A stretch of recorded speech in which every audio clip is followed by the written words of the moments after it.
uma questão interessante, como a China justamente foi o foco inicial, né, lá na província de Hubei, da hoje pandemia, foi que talvez naquela ocasião, ainda em janeiro ou mesmo antes, em janeiro de quando se decretaram, né, as primeiras medidas nacionais, parecia haver uma apreciação de que esse era um problema, digamos, um problema chinês, que a China, eu digo a apreciação do resto do mundo, né, de que isso talvez ficasse contido na China, e talvez uma apreciação da própria China, porque não havia talvez uma preocupação tão grande com uma segunda onda dos efeitos na economia global, né? Havia, claro, já se poderia prever que a China, após, e aí, claro, a contenção, eu acho que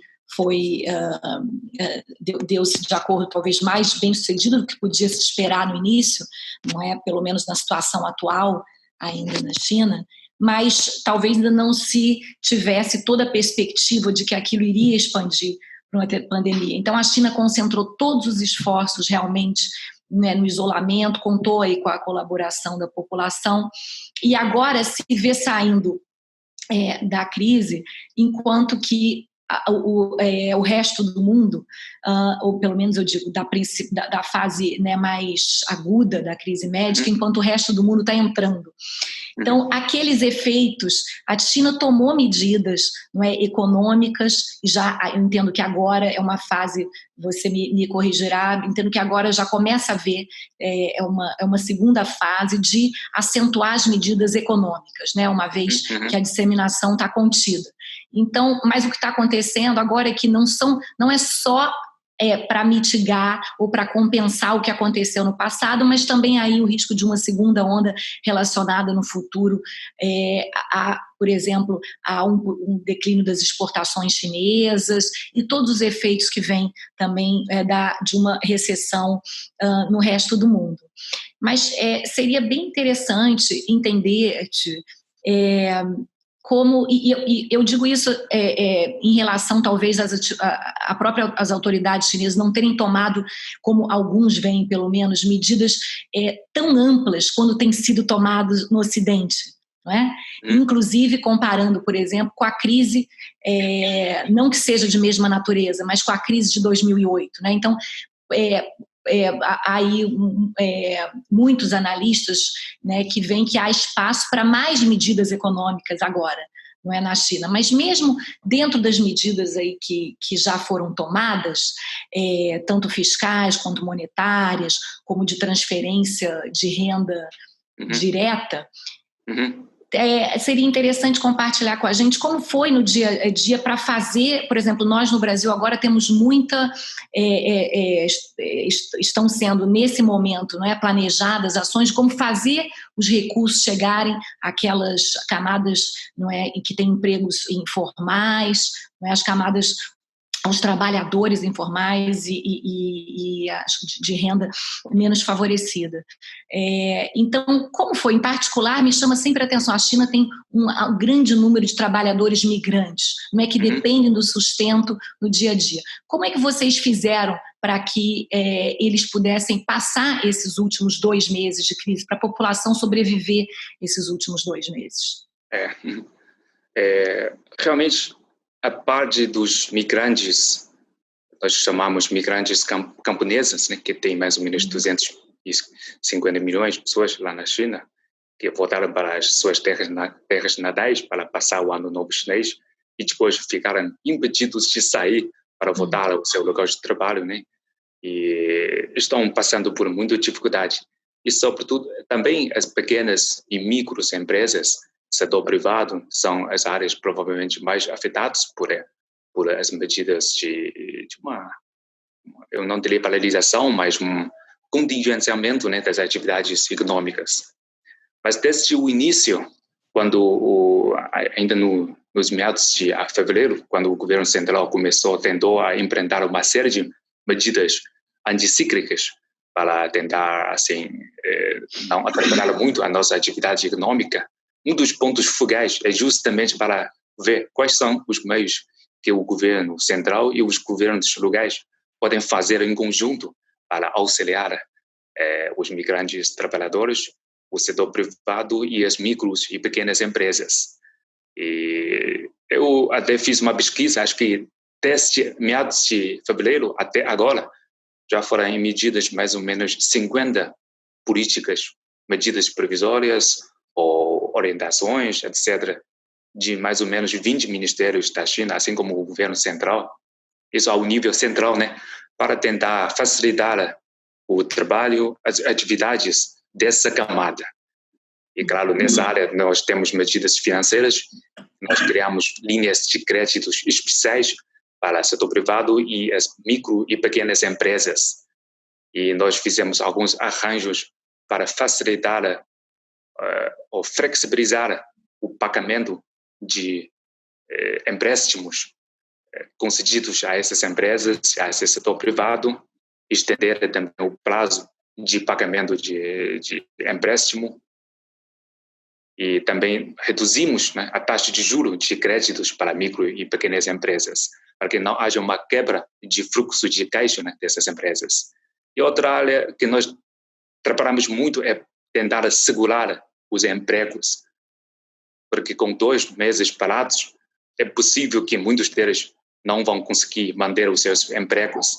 E nesse sentido, né, nós estamos ajustando as nossas políticas trabalhistas para aliviar essa pressão, incluindo reduzir os encargos que as empresas têm para manter os seus empregados ativos e reduzir também a contribuição previdenciária das empresas, aumentar a taxa de seguro e auxílio de empregos, etc.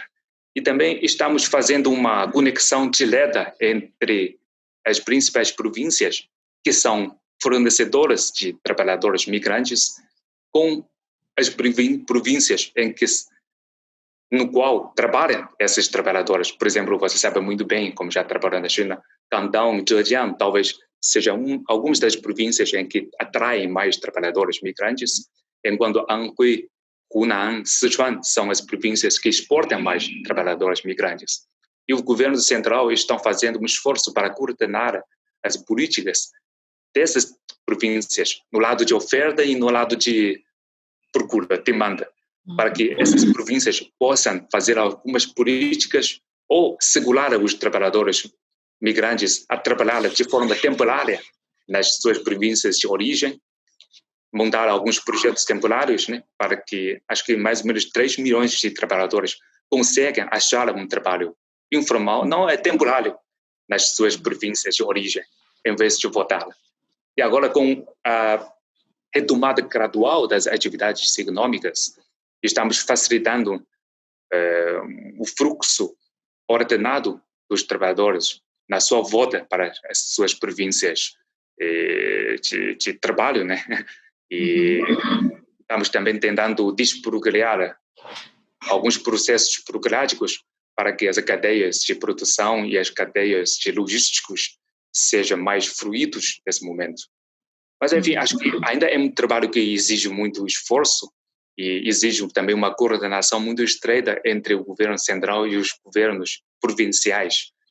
Mas, por enquanto, acho que como a China conseguiu conter relativamente o coronavírus dentro de um prazo relativamente curto, os impactos não têm sido tão enormes como nós imaginávamos no início. 2 meses ainda é um período razoável, né? Claro, isso também vai depender do ritmo de retomada das atividades econômicas especiais, econômicas normais, né?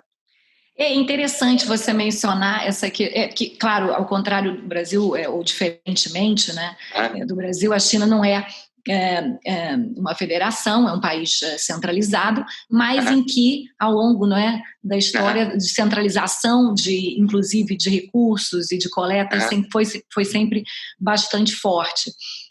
Você teria algum comentário específico sobre a condução da crise em termos do governo central, das províncias e das, digamos, municípios e localidades, né, e cidades lá?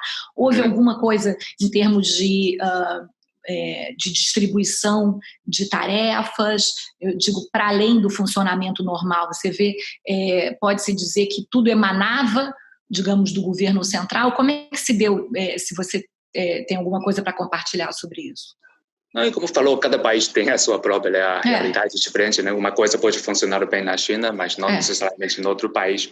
Mas durante essa combate, essa batalha, acho que o papel do governo central tem sido fundamental, porque logo no início foi criado um grupo de trabalho, né, liderado pelo primeiro-ministro Li Keqiang, e também o presidente Xi Jinping está diretamente envolvido em todo o processo e tem tomado uma série de medidas, não para, assim, diretamente mandar nas províncias, mas para facilitar os seus trabalhos. Nós estamos fazendo, por exemplo, uma transferência de orçamentos para as províncias mais afetadas, sobretudo o Hubei, com recursos do governo central.